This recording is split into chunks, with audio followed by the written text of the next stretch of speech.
Still hard to believe that Joey Jordison is no longer with us, one of the all-time great metal drummers and such an important part of Slipknot's history.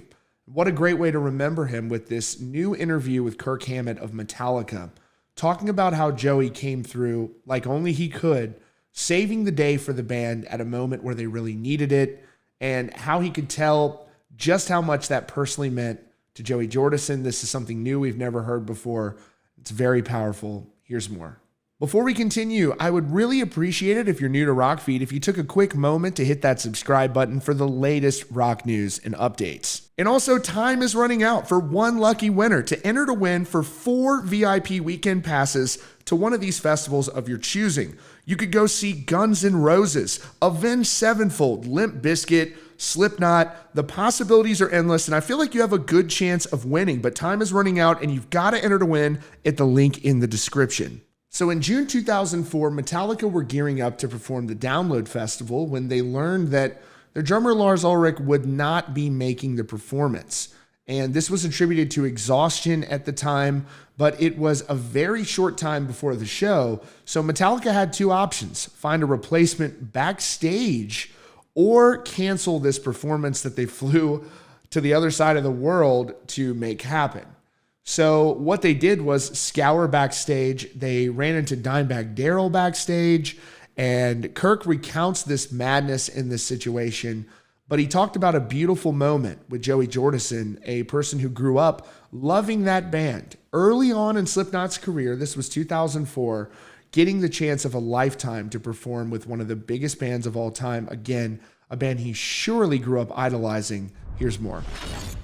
Speaking with The Guardian about the history of the Download Festival, Hammett said, "I couldn't do anything for the next 3 hours except talk to drummers. I remember seeing Dimebag wave at me from the distance backstage. I looked at him and mouthed, 'We are completely fucked.' He came over and laughed and just said, 'You guys have this,' and that was the last time I saw Dime.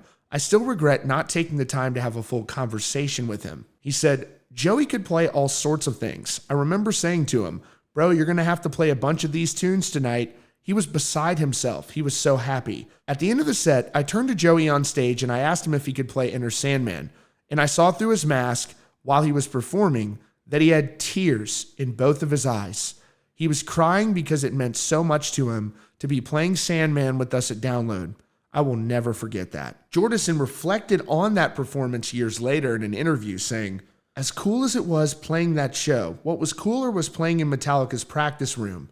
It was just me and those guys, just warming up. What a dream come true, man. I'll have dreams about it every once in a while. It was one of the best gigs of my life." Corey Taylor also reflected on that moment in an interview a few years ago. He said, "We were back there with Joey watching it. It was surreal to watch Joey playing with Metallica because we all grew up listening to them. And Joey was shitting bricks. I mean, he had his mask on. But every time he'd come back and he would pull his mask off, he would just be like, 'How am I doing? How am I doing?'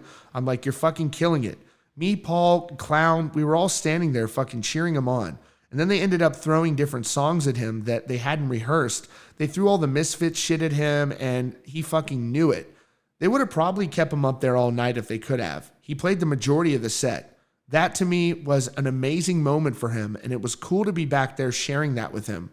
It was a special little fucking, almost like the moment you knew you've made it. You're seeing this reflection of respect from arguably your biggest influence, your biggest peer, them signing off on you like you've been fucking massive for him.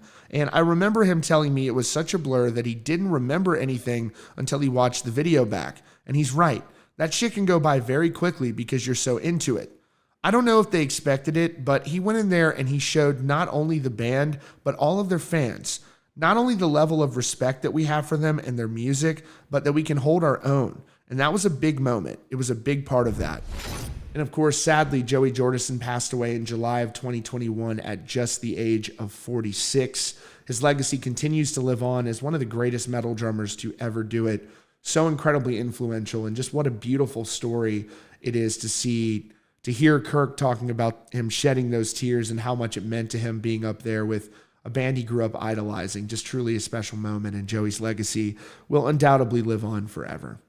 That's your latest update from Rockfeed. Be sure to subscribe for the latest news and updates if you haven't yet, and don't forget to join the conversation over on the Rockfeed Instagram.